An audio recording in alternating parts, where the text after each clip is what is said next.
آقا علیہ السلام کی سیاسی زندگی کو دیکھیں، حضرت سیدنا موسیٰ علیہ السلام کی سیاسی زندگی کو دیکھیں، دونوں ایک جیسی لگتی ہیں۔ آقا علیہ السلام غلبہ دین کے لیے جد و جہد کرتے کرتے حکومت قائم کرتے ہیں۔ ہمیشہ ہر دور کے اندر مسجد اقصیٰ اہل ایمان کے لیے ایک امتحان رہی ہے۔ کاش کہ امت جو ہے نا پہلی دو شرطیں پوری کر دے، ایک ایمان صحیح صحابہ والا اور دوسرا عمل صالح قرآن کے مطابق ہو جائے۔ اللہ فرماتا ہے ان کو خلافت میں عطا فرما دوں گا۔ مسلمان مرد ہے تو وہ اٹھے، عورت ہے، ماں بہن ہے تو وہ اٹھے، اپنے گھر کو سدھارے، اپنے ملنے والیوں کو سدھارے، ہر ایک کو سمجھائے کہ اسلام کو غالب کرنا ہے، دین کو غالب کرنا ہے۔ سورہ نور شریف کی آیت نمبر 55 میں نے آپ کے سامنے تلاوت کی۔ اس میں اللہ تبارک و تعالی نے اہل ایمان کے ساتھ غلبہ دین کا وعدہ فرمایا، اور اس میں اہل ایمان کی کچھ شرطیں بھی بیان فرمائیں۔ اہل ایمان میں یہ شرائط ہوں گی تو اللہ تبارک و تعالی ان کو غلبہ عطا فرمائے گا۔ یہ آیہ مبارکہ ذرا دیکھتے ہیں۔ اللہ تبارک و تعالی نے ارشاد فرمایا وعد اللہ الذین آمنوا منکم، فرمایا کہ اور اللہ نے وعدہ کیا ہے تم میں سے ان لوگوں کے ساتھ جو ایمان لائے ہیں، جو ایمان لائے ہیں۔ سب سے پہلی شرط جو اللہ تبارک و تعالی کی طرف سے بیان کی گئی ہے وہ ایمان کی ہے۔ کس چیز کی شرط ہے؟ ایمان کی شرط ہے۔ اور دوسری شرط اللہ تعالی نے فرمایا وعاملوا الصالحات، اور نیک اعمال ہوں۔ کیا ہوں؟ نیک اعمال ہوں، یعنی ایمان صحیح ہو، عقیدہ صحیح ہو اور عمل صالح ہو۔ یہ دو شرطیں اللہ تبارک و تعالی نے یہاں بیان فرمائی ہیں۔ اور وعدہ کس چیز کا ہے؟ اللہ تعالی نے فرمایا لَيَسْتَخْلِفَنَّهُمْ فِي الْأَرْضِ، ضرور بضرور اللہ تبارک و تعالی انہیں زمین پر خلافت عطا فرمائے گا۔ کیا عطا فرمائے گا؟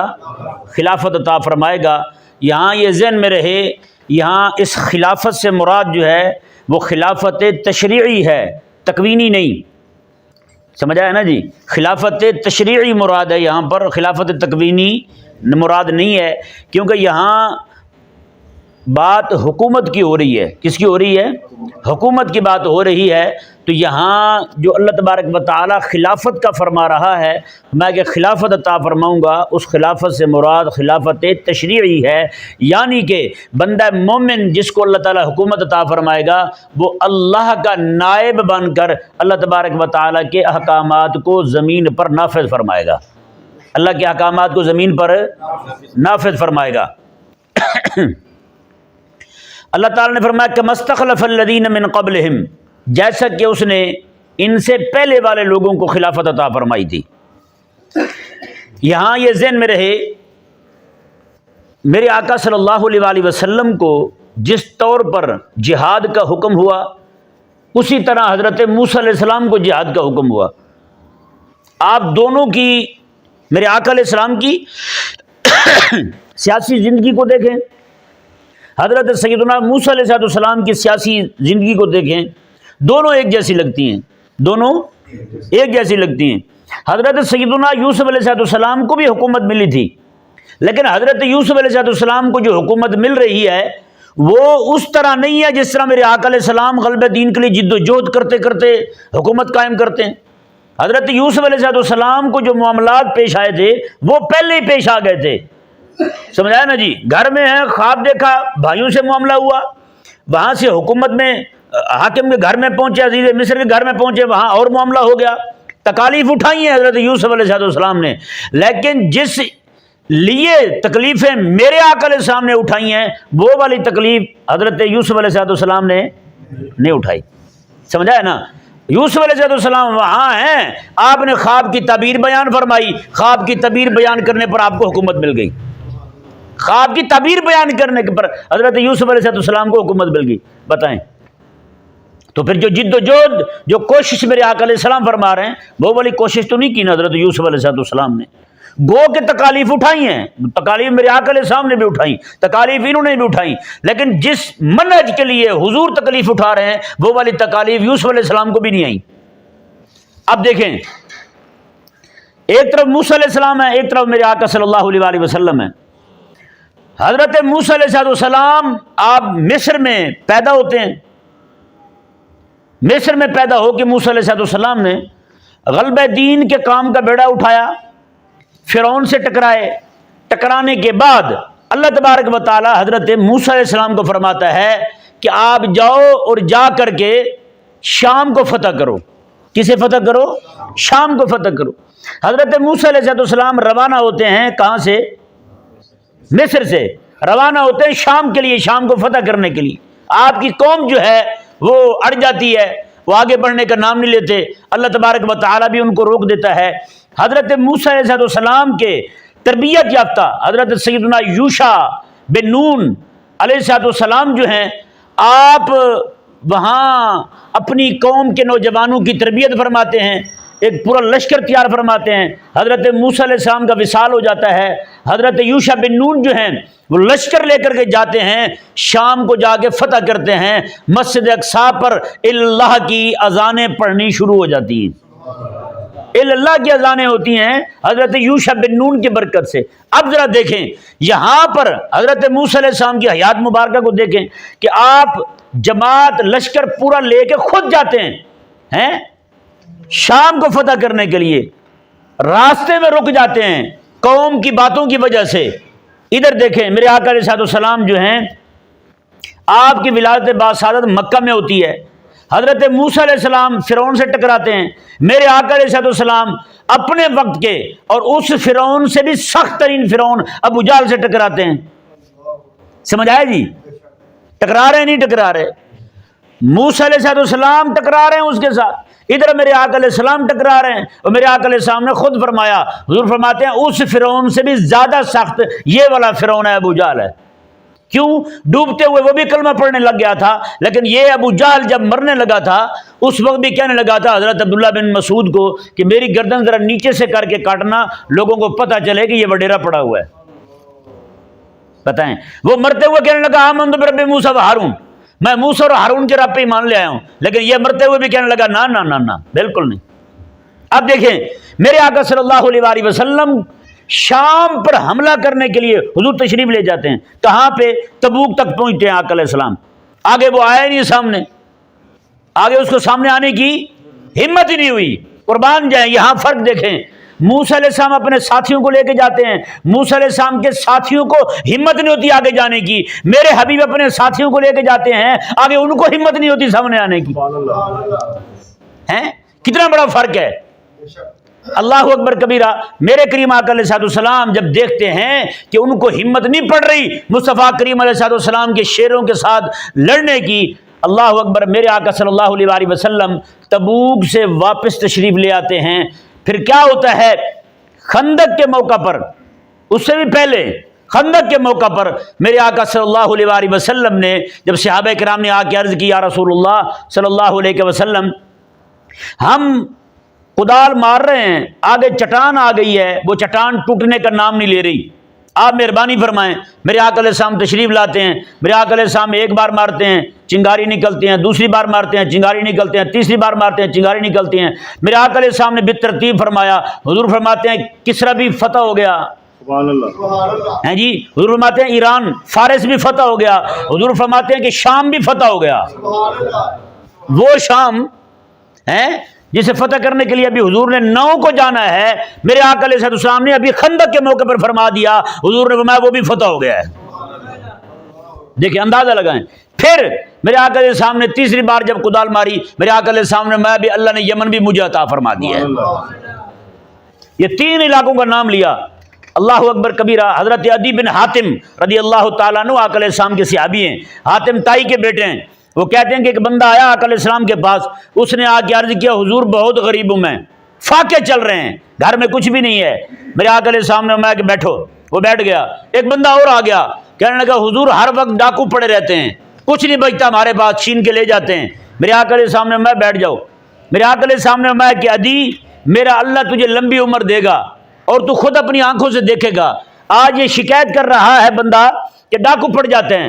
میرے آقا علیہ السلام نے فرمایا ہیرا نام کا شہر تم نے دیکھا ہے؟ کہنے لگے یا رسول اللہ میں نے نہیں دیکھا، لیکن سنا ضرور ہے، میں نے جن لوگوں نے دیکھا ہے ان سے میں نے سنا ہے۔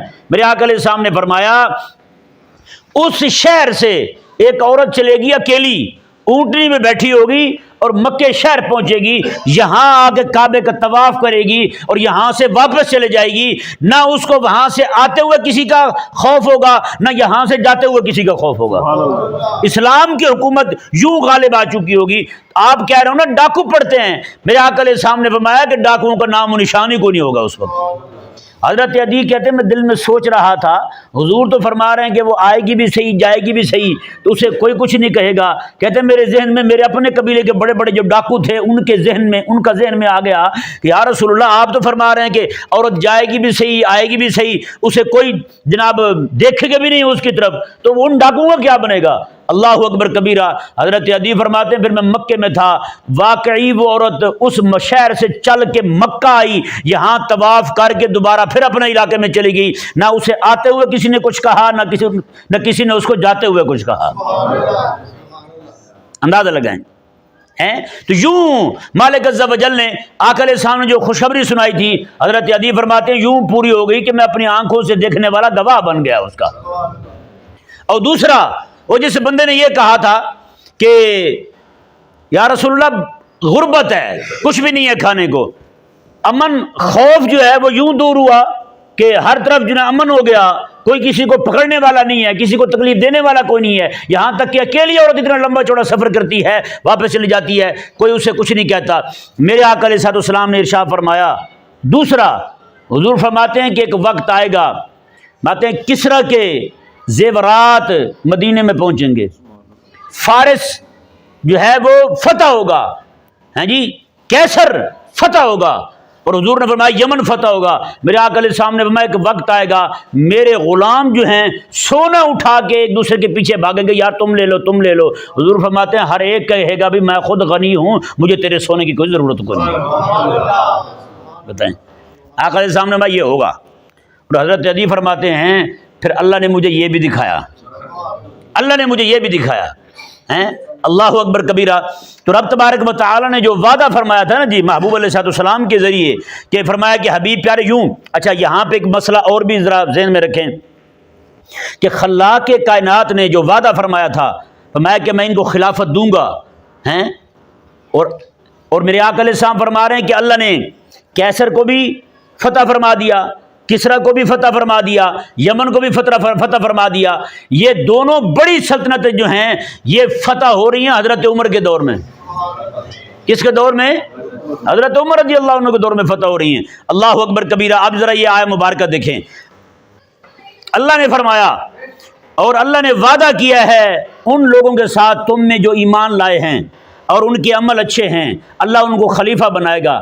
اب ذرا بتائیں اللہ جن کو خلیفہ بنا رہا ہے، اللہ جن کو غلبہ دے رہا ہے، وہ ابو بکر اور عمر عثمان و علی ہیں یار، یہ چاروں میرے آقا علیہ السلام کے غلام ہیں۔ تو پھر اللہ فرما رہا ہے کہ وہ مومن بھی ہوں گے اور اچھے اعمال والے بھی، نیک بھی ہوں گے، مومن بھی ہوں گے اور نیک بھی ہوں گے۔ اب بتائیں وہ جن علاقوں کی فتح کی حضور نے خوشخبری سنائی تھی، وہ ساری فتح وہ حضرت ابو بکر عمر عثمان اور علی رضی اللہ تعالیٰ عنہ کے دور میں ہو رہی ہے۔ تو اس سے ان کی حضور فرما رہے ہیں کہ مجھے اللہ فتح دے رہا ہے، مجھے اللہ دے رہا ہے۔ اس سے ثابت ہوتا ہے حضور کے غلاموں کو دینا حقیقت میں حضور کو ہی دینا ہے، کیونکہ حضور نے ہی وہ تیار کیے تھے اپنے غلام۔ حضرت ابو بکر اور عمر کون ہیں؟ میرے حبیب کے شاگرد ہیں، ہے یا نہیں؟ جیسے موسیٰ علیہ السلام کے شاگردوں نے جا کر کے موسیٰ علیہ السلام کے وصال کے بعد شام کو فتح کیا، مسجد اقصیٰ پہ جا کے انہوں نے توحید کا جھنڈا لہرایا، وہاں سے کافروں کو مشرکوں کو نکال دیا۔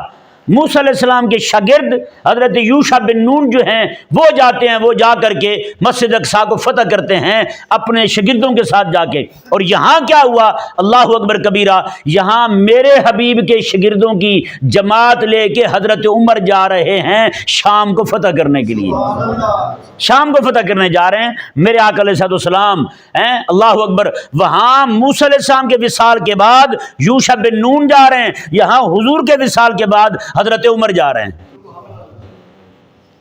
اللہ اکبر کبیرہ۔ جب وہاں پہنچے نا حضور کے صحابہ، جا کے انہوں نے کہا جی ہم لڑنے آئے ہیں۔ انہوں نے کہا جی دیکھو بات سنو، ہماری کتابوں میں تمہارے جس امیر نے فتح کرنا ہے نا ہمیں، اس کی نشانیاں لکھی ہوئی ہیں، وہ لے آؤ، ہم نشانیاں دیکھ لیتے ہیں، اگر وہی ہوا تو ہمیں لڑنے کی ضرورت ہی کوئی نہیں۔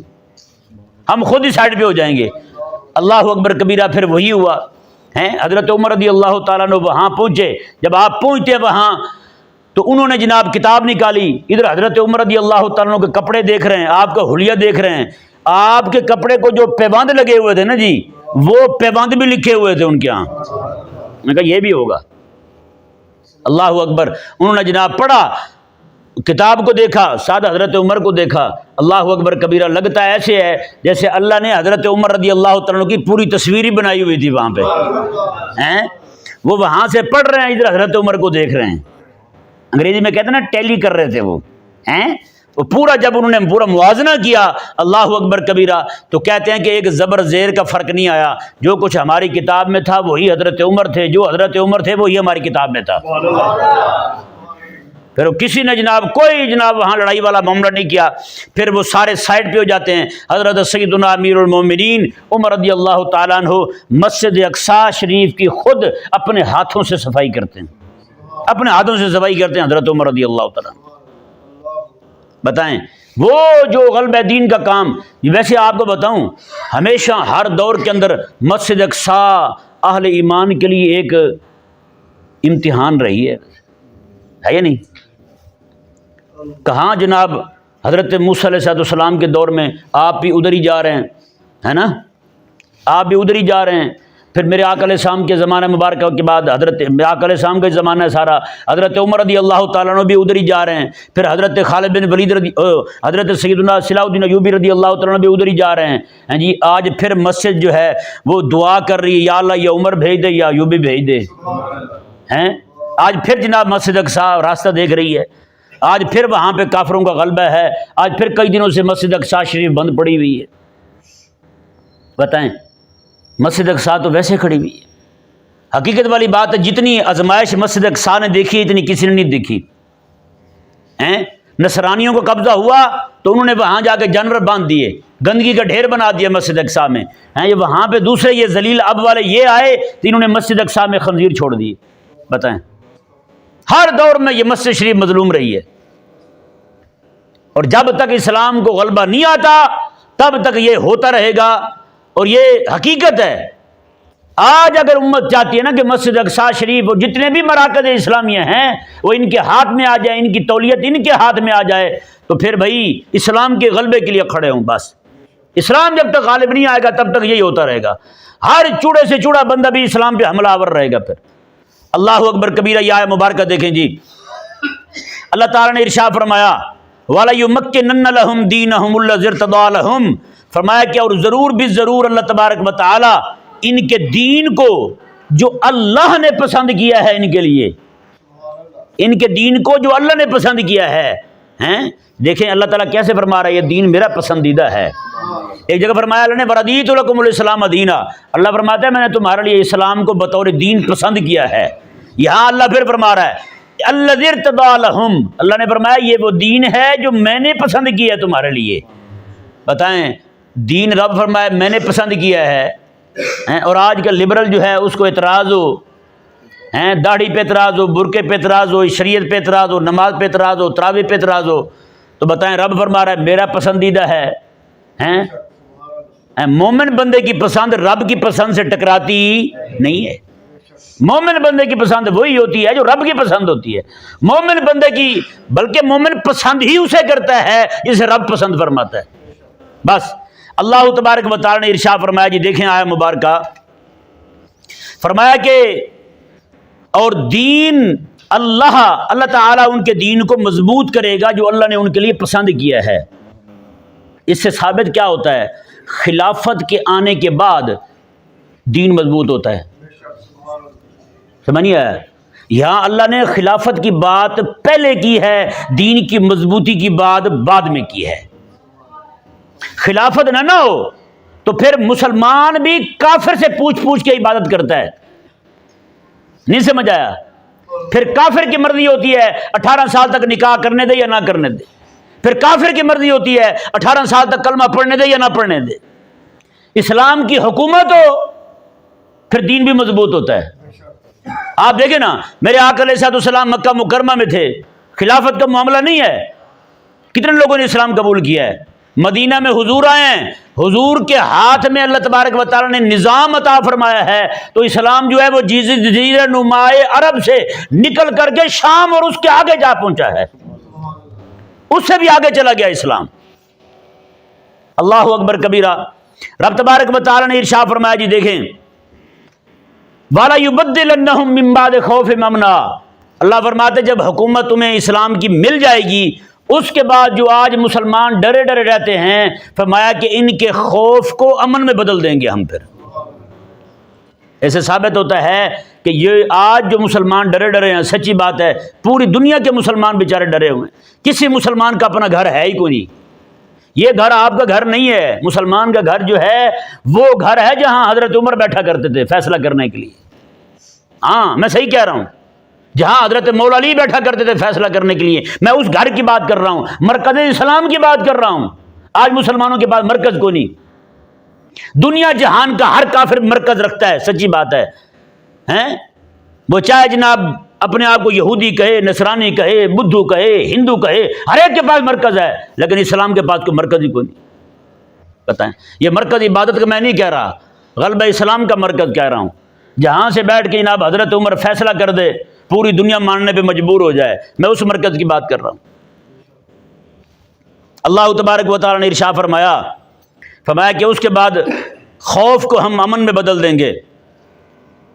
فرمایا کہ یعبدوننی لا یشرکون بی شیئا، میں کہ وہ جو حکومت والے ہوں گے نا، غلبہ اسلام والے، غلبہ دین والے، میں کہ وہ صرف میری عبادت کریں گے، میرے ساتھ کسی کو شریک نہیں ٹھہرائیں گے، میری عبادت کریں گے، اطاعت بھی میری کریں گے، حکم بھی میرا ہی مانیں گے، میرے علاوہ کسی اور کا حکم نہیں مانیں گے۔ اب یہاں پہ میں تھوڑا ٹھہر کے ذرا آپ کو یہ جو موجودہ دور کے لبرل اور سیکولر لوگ ہیں وہ باتیں کرتے ہیں نا، میں اس کا تھوڑا سا وہ ایسے کہتے ہیں جواب دے دوں۔ اللہ تعالیٰ نے جو فرمایا نا، ان لوگوں نے نعوذ باللہ من ذالک، جو یہ لنڈے کے مفسر ہیں نا، انہوں نے اس آیت مبارکہ کی تفسیر کرتے ہوئے بہت زیادہ گڑبڑ کی ہے۔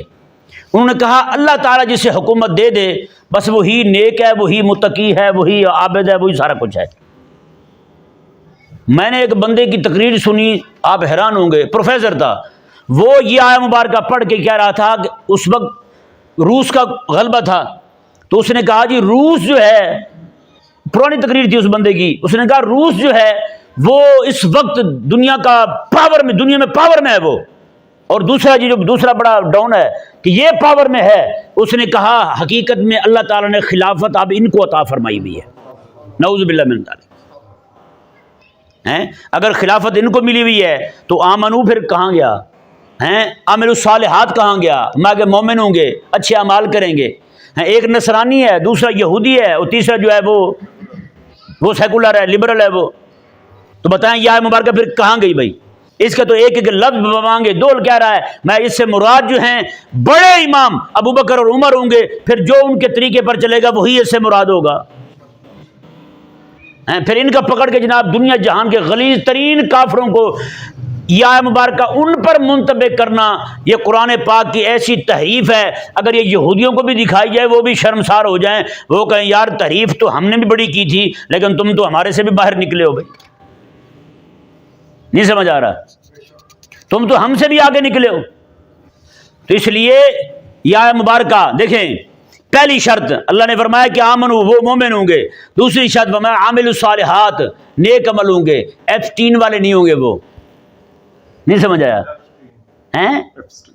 ایپسٹین، یہ ایپسٹین والوں کو لا رہے ہیں نعوذ باللہ من ذالک۔ یار کہاں وہ تقوی و طہارت جناب حضرت ابو بکر اور عمر کا، یہ آیت مبارکہ ان کے بارے میں آ رہی ہے، تو یہ لوگ جناب پکڑ کے دنیا جہان کے غلیظ لوگوں کو آگے کر رہے ہیں، یہ آیت مبارکہ کا مصداق قرار دے رہے ہیں کہ اللہ نے ان کو حکومت دی ہوئی ہے، اور بھائی جو اللہ کے حکم کو زمین پر نافذ نہیں کرتا وہ تو اللہ کا باغی ہے، تم پکڑ کے اسے اللہ کا خلیفہ کہہ رہے ہو، نہیں سمجھ آیا، وہ تو اللہ کا باغی ہے، اللہ کے باغی کو تم اللہ کا خلیفہ کہو، تو بتائیں اس سے بڑھ کر اور ظلم کیا ہوگا؟ اس سے بڑھ کر اور ظلم نہیں ہو سکتا۔ اللہ تبارک و تعالیٰ نے ارشاد فرمایا، دیکھیں جی دو شرطیں یہ ہو گئی، آمنو، عامل الصالحات، اور آگے تیسرا اللہ نے فرمایا کہ ان کا دین مضبوط ہوگا، دین بھی وہ والا جو اللہ نے ان کے لیے پسند کیا ہے۔ اگر یہی کہا جائے کہ دین ان کا جو ہے اللہ نے پسند کیا ہے، تو پھر نعوذ باللہ من ذالک سیکولر کا دین اللہ نے پسند کیا ہے۔ اس وقت جو ان کا بڑے جو بھورے باندر لگے پھرتے ہیں، ان کے پاس جو غلیظ ترین جو ان کے عقائد و نظریات ہیں ملحدانہ، کیا وہ اللہ نے ان کے لیے پسند کیا ہے؟ یہ شرط پھر کہاں گئی بھائی؟ اللہ تعالیٰ نے واضح طور پہ فرما دیا اللہ ارتضی لہم، اللہ نے ان کے دین کو پسند کیا ہے، اللہ تعالیٰ ان کے دین کو پھر مضبوط کر دے گا۔ ہاں، حکومت آنے کے بعد دین مضبوط ہوگا۔ فرمایا والا یبدلنہم من بعد خوفہم امنا، اللہ تبارک و تعالیٰ ان کے خوف کو امن میں بدل دے گا، پھر خوف ختم ہو جائے گا، پھر امن آ جائے گا۔ سچی بات ہے، یہ جتنی بھی چیزیں اللہ نے بیان کی ہیں اس وقت امت کی حالت وہی ہو چکی ہے بھائی، سچی بات ہے۔ کوئی بھی بندہ گھر سے باہر نکلتا ہے اسے نہیں پتا ہوتا یار میں واپس آؤں گا نہیں آؤں گا۔ گھروں میں پڑے ہوئے بچے پڑھ رہے ہیں بیٹھے، نہ اوپر سے نہ بم گرتا ہے تو سارے ختم ہو جاتے ہیں، کچھ بھی نہیں بچتا۔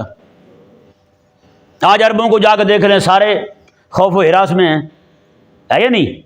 انہوں نے جس کو اپنا صاحبان سمجھا تھا، جس کو اربوں ڈالر دیے تھے سونے کے بنا کے، انہوں نے ان کو جناب وہ دیے تھے، کموڈ دیے تھے، جو جہاز دیا تھا انہوں نے تحفے میں، اس میں سونے کا کموڈ لگا ہوا تھا۔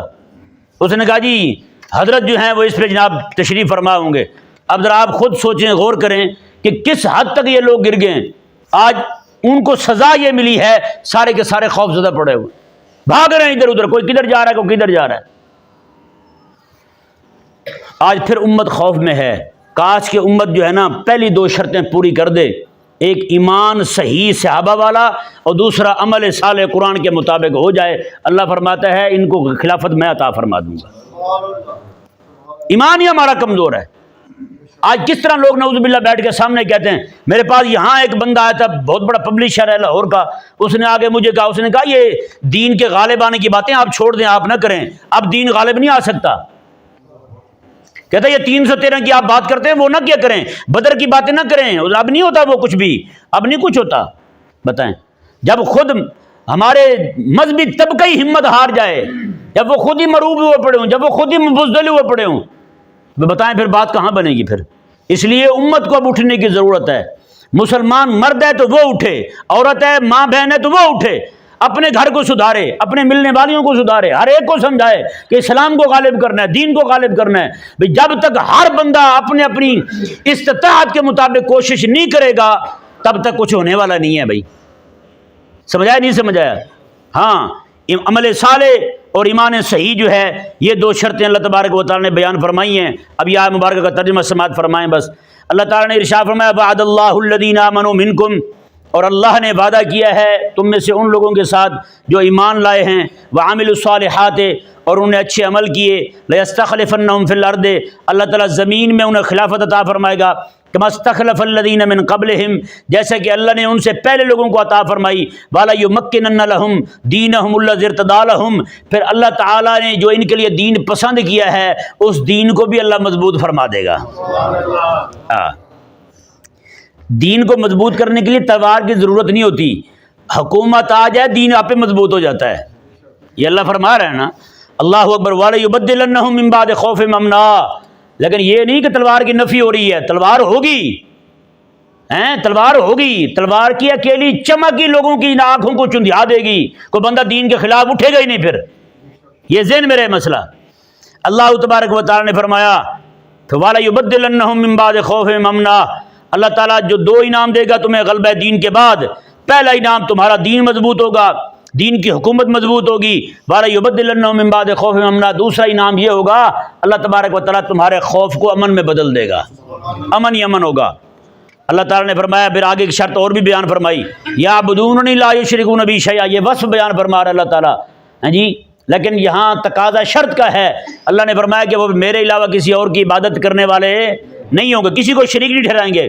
آگے اللہ نے فرمایا وَمَنْ كَفَرَ بَعْدَ ذَلِكَ فَأُولَٰئِكَ هُمُ الْفَاسِقُونَ، میں کہ اب بھی کوئی بندہ اس سے انکار کرے تو فرمایا وہ فاسق ہو جائے گا۔ پھر غلبہ دین کی فکر سے بھاگے، اسلامی حکومت سے بھاگے، اسلامی حکومت قائم ہونے کے بعد اس کی مخالفت کرے، اسلامی حکومت کی کوشش، اسلامی حکومت کے قیام کی کوشش میں ٹانگیں اٹکائے، اللہ فرماتے فَأُولَٰئِكَ هُمُ الْفَاسِقُونَ، یہ سارا ٹولہ ہی فاسقوں کا ہے، یہ سارا ٹولہ ہی فاسقوں کا ہے۔